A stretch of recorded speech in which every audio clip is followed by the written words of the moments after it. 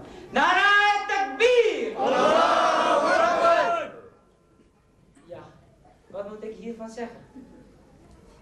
Hetzelfde zei ik gisteren in Zeeland. Laat alles, iedereen, de muren, de ramen, alles wat hier is, op de dag des oordeels getuigen dat moslims, niet zomaar moslims, Hanafi moslims, Ahli Sunnat wal Jamaat, die mensen die waren hier en Mirajun Nabi sallallahu ta'ala alayhi wa sallam gevierd. Nogmaals, Narae Takbir! Allahu Akbar! Narae Risalat! Ya Rasulullah! Pire Tariqat! Zindabad! Astana Aliya Munasab! Zindabad! Miraj Mustafa! Zindabad!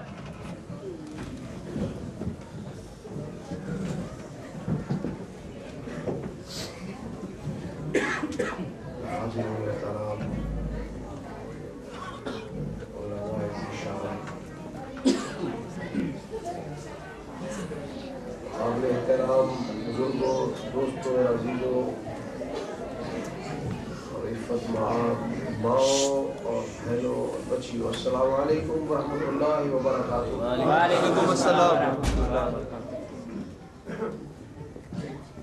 جیسا کہ آپ کو مولانا فیصل مدارم صاحب نے بتایا ہے کہ میری طبیعت علیل تھی، لیکن حضور نبی کریم صلی اللہ تعالی علیہ وآلہ وسلم کی پاکیزہ محفل میں شمولیت کا وعدہ اور حضور کی محبت نے مجھے اس بات پہ مجبور کیا کہ میں اس پاکیزہ محفل میں شرکت کر کے اپنے آخرت کا سرمایہ اسے بناؤں اور بلا شبہ ایک خادم دین کا ایک ایسی محفل میں آنا جس کی نسبت رسول گرامی وقار صلی اللہ تعالی علیہ وسلم کی طرف ہو، یہ سننے اور سنانے سب کے لیے، سننے والوں کے لیے اور سنانے والوں کے لیے، سب کے لیے بہت بڑا سرمایہ آخرت ہے. جہاں تک تقاریر اور واقعہ معراج کا تعلق ہے، الحمدللہ سورینام کے لوگ اور ہالینڈ کے لوگ خوش قسمت ہیں کہ آپ کے اندر اللہ عز و جل نے ہم سب کی دعائیں قبول کی. آج ڈچ میں حضور نبی پاک کے میلاد کا جلسہ ہو یا معراج کا جلسہ، ڈچ زبان میں علماء موجود ہیں جو کہ ڈچ زبان میں آپ کو صحیح طور پر واقعات معراج بیان کر سکتے ہیں. اور ماشاءاللہ میری دعا ہے کہ اللہ عز و جل مولانا فیصل مدارن صاحب اور حاجی فیروز صاحب ان نوجوان علماء کے علم و عمل میں برکت و ترقی عطا فرمائے. ان کے ذریعے نئی نسل کے یہی خطیب ہے. ظاہر ہے کہ نئے بچے جو ہیں وہ اردو زبان کو نہیں سمجھتے. جس طریقے سے ہماری عمر یا اس عمر کے قریب ترین عمر کے لوگوں کو جس طرح اردو میں گفتگو اچھی لگتی ہے، اسی طرح نو عمر بچوں کو جو کہ اردو زبان تقریباً بالکل سمجھتے ہی نہیں ہے، ان کو ڈچ زبان میں جس قدر سمجھ آتی ہے. یہ ضروری ہے ان کو معراج پاک کے بارے میں، حضور کی عظمت کے بارے میں، اسلام کے بارے میں ان کو ڈچ زبان میں بتایا جائے.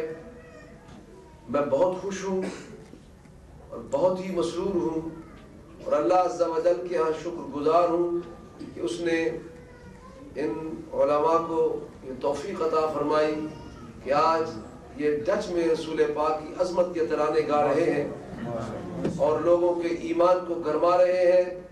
انشاءاللہ العزیز رسول پاک کی یہ محبت کا پیغام، حضور نبی کریم صلی اللہ تعالی علیہ وآلہ وسلم کی عظمت کا نور سورینامی، پاکستانی یا ڈچ یا ترکی لوگوں میں نہیں، پورے ہالینڈ کے رہنے والے انسانوں کے سینوں میں پہنچے گا. اور یہ کارواں ہم نہ رہیں گے لیکن یہ رسول پاک کی عظمت کا کارواں جاری و ساری رہے گا، کیونکہ حضور کی عظمت اور حضور کے ذکر کا ذمہ اللہ عز و جل نے خود لیا ہوا. ہمیں تو صرف اس میں نام لکھانا ہے. ظاہر ہے کہ جب اس ملک میں روٹرڈیم میں 1974 میں پہلی مرتبہ جب آیا، اس وقت بالکل جوان تھا، بڑھاپے کے کنارے پہ کھڑا ہوں. ہم آئیں گے اور اس طرح دور گزرتا جائے گا اور یہ نوجوان علماء، یہ ان کا ذمہ ہے کہ یہ ہالینڈ میں کوشش کریں اور رسول پاک کی عظمت اور حضور کی محبت کو نئی نسل کے سینے میں بٹھائیں، تاکہ یہ موومنٹ جو ہمارے آباء و اجداد نے ہم تک پہنچائی، جو یہ پیغام ہمارے باپ دادا نے، ہمارے بزرگوں نے، اساتذہ نے ہم تک پہنچایا، ہم یہ پیغام اگلی نسل تک پہنچائیں. اور تاریخ یہ بتاتی ہے کہ جس نسل نے سستی کی ہے اپنے پیغام کو پہنچانے کے لیے، اس کا نام و نشان باقی نہیں رہا. اسپین کی تاریخ آپ کے سامنے موجود ہے. ہماری دعا ہے کہ اللہ عز و جل یورپ کی سرزمین کو ایران اور انڈونیشیا کی طرح توحید کی اماجگاہ بنائے. خدا نہ کرے کہ یہاں اسپین کی تاریخ دہرائی جائے. آج آپ نے اس پاکیزہ محفل میں واقعہ معراج کو سنا. میرا مقصد اور منشا واقعہ معراج بیان کرنا نہیں ہے، اس پر مختصر سا اپنا تبصرہ بیان کر کے حضور کے معراج بیان کرنے والوں میں نام لکھانا مقصود ہے. اللہ عز و جل آپ سب کی کوششوں کو اپنی بارگاہ میں قبول فرمائے. قبل اس کے کہ میں اپنی گزارشات کا آغاز کروں، بلند آواز سے درود پاک پڑھ لیجیے.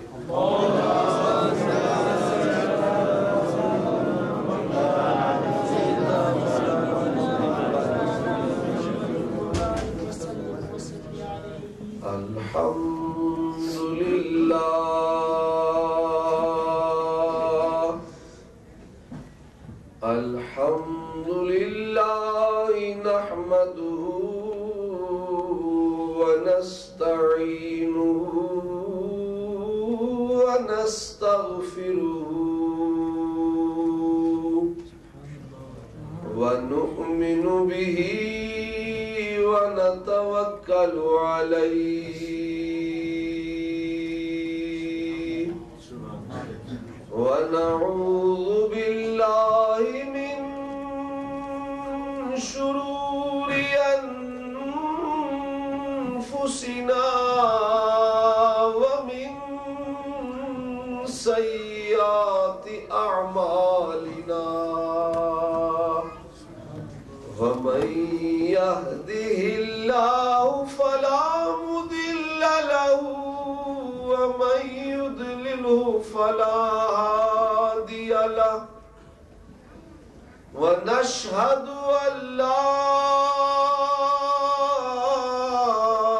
إله إلا الله وحده لا شريك له ونشهد أن سيدنا ومولانا وحبيبنا وحبيب ربنا ومحبوبنا ومحبوب ربنا وبشيرنا ونذيرنا وملجأنا ومأوانا ونور ديننا ونور دنيانا ونور أولنا ونور آخرنا ونور ظاهرنا ونور باطننا ونور إيماننا ونور إسلامنا محمدا عبده ورسوله صلى الله عليه وعلى آله وأصحابه وأهل بيته وعترته وذرياته وأحبائه أجمعين. قال الله تبارك وتعالى في القرآن المجيد والفرقان الحميد: سبحان الذي أسرى بعبده ليلا من المسجد الحرام إلى المسجد الأقصى الذي باركنا حوله لنريه من آياتنا إنه هو السميع البصير.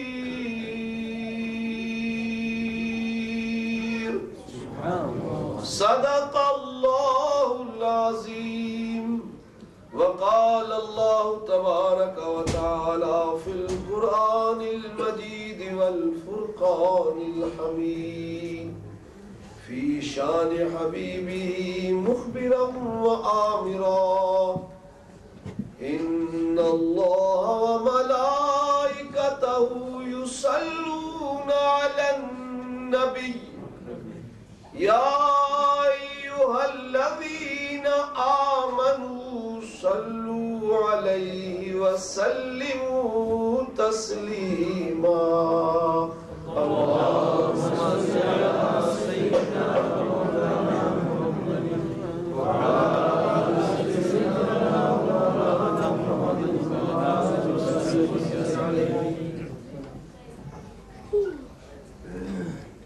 پاک ہے وہ خدا جس نے اس کائنات کو نو پیدا فرمایا. اس کائنات کی ہر چیز جو یہاں موجود ہے اللہ عز و جل نے اس کی تخلیق میں کسی کی نقل نہیں اتاری. جو چیز یہاں پیدا فرمائی وہ نئی چیز ہے. کائنات کی کیا تفصیل ہے یہ میرا مضمون نہیں ہے، لیکن اس مضمون پر کچھ بولنے سے پہلے اس بات کا اعتراف کرنا، یہ میری گفتگو کی تمہید ہوگی کہ اللہ ایسا خالق ہے، صرف خالق ہی نہیں خلاق العظیم ہے۔ جب وہ پیدا کرتا ہے انسان اور دنیا والے اس کی عظمت کو سمجھ نہیں سکتے، کیوں؟ اس لیے کہ شعور کا مرکز بھی وہ ہے، سمجھ کا منبع بھی وہ ہے، جس کو جو کچھ ملا اسی سے ملا۔ جب اس نے یہ ارشاد فرمایا، حالانکہ وہ عالم الغیب ہے، وہ جانتا ہے کہ اس سوال کا جواب کیا ہوگا، جواب جاننے کے باوجود اس نے پوچھا انی جاعل فی الارض خلیفہ۔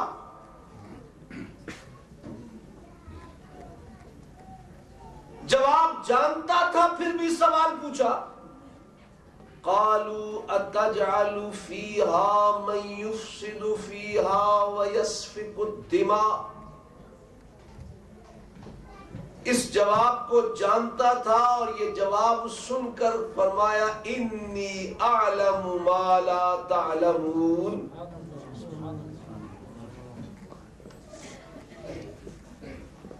میں وہ جانتا ہوں جو تم نہیں جانتے، تمہاری نظر ظاہر پر ہے اور میری نظر باطن پر ہے۔ تم آدم کے ظاہر کو دیکھتے ہو، اس بات کو کوئی فراموش نہیں کر سکتا کہ جو بات فرشتوں نے کہی تھی وہ جھوٹ تھی، یہ بات کذب نہیں تھی۔ من یفسد فیہا ویسفک الدماء، یہ یفسد فیہا ویسفک الدماء جو ہے، اس دور میں امریکہ کی غنڈہ گردی سے زیادہ اور کیا مثال دی جا سکتی ہے کہ جس نے چند دنوں میں 5 لاکھ بے گناہ انسانوں کو شہید کر دیا، اور کس طریقے سے بوسنیا کے مسلمانوں پر کیا ظلم ہو رہا ہے۔ شیطان ایک ہی ہے جو جگہ جگہ مختلف انداز میں فساد مچا رہا ہے۔ فرشتوں نے ایسے شیطانوں کو تو دیکھا تھا۔ اتجعل فیہا من یفسد فیہا، اللہ تعالیٰ نے یہ نہیں کہا کہ تم جھوٹ کہتے ہو، کیونکہ علم تو ان کو بھی اسی کا دیا ہوا تھا نا، لیکن یہ بتایا کہ نہیں انی عالم، عالم اسم تفسیر کا صیغہ ہے، وہ عالم ہے، لیکن خدا فرماتا ہے میں عالم ہوں، جو کچھ علم تمہیں دیا ہوا ہے میرا دیا ہوا ہے، تم ظاہر بین ہو، تمہاری نظر ظاہر پہ ہے، میری نظر باطن پہ ہے۔ سبحان اللہ۔ اللہ عز و جل نے ظاہر بینوں کے مشورے کو تسلیم نہیں کیا اور حضرت آدم علیہ السلام کو پیدا فرما ہی دیا۔ کیوں؟ اب دیکھو، ہر چیز کا ایک ظاہر ہوتا ہے، ایک باطن۔ چھوٹا سا بیج، سیڈ، بیجا کہتے ہو ساتھ، آپ اس کو دیکھیے، آپ کو کوئی اس میں پتے نظر آئیں گے؟ کوئی پھول نظر آئیں گے؟ کوئی فروٹ نظر آئیں گے؟ اس چھوٹے سے بیج میں اتنا بڑا واٹر میلن نظر آتا ہے؟ کچھ نہیں نظر آتا۔ اتنے اتنے بڑے بڑے اونچے اونچے درخت کے چھوٹے چھوٹے بیج ہیں، آپ خوردبین لگا کر دیکھیں، وہ جو گلاس جس میں چھوٹی چیزوں کو دیکھتے ہیں، آپ اس کو کوئی نظر، اس میں کچھ نظر آئے گا؟ کیونکہ آپ ظاہر بین ہیں، آپ کی نظر ظاہر تک ہے، جو باطن کو دیکھنے والے ہیں ان کو سب کچھ نظر آ جاتا ہے۔ نعرہ تکبیر، اللہ اکبر، نعرہ رسالت، یا رسول اللہ۔ آپ ہاسپٹل میں چلے جائیے، ہاسپٹل میں ڈیلیوری وارڈ میں ہزاروں سینکڑوں بچے پیدا ہوتے ہیں۔ یہ جب یہ بش نامراد پیدا ہوا تھا، کسی کو پتا تھا کہ اتنا بڑا یہ ظالم اور جلاد یہاں پیدا ہوا ہے؟ کسی کو پتا نہیں تھا۔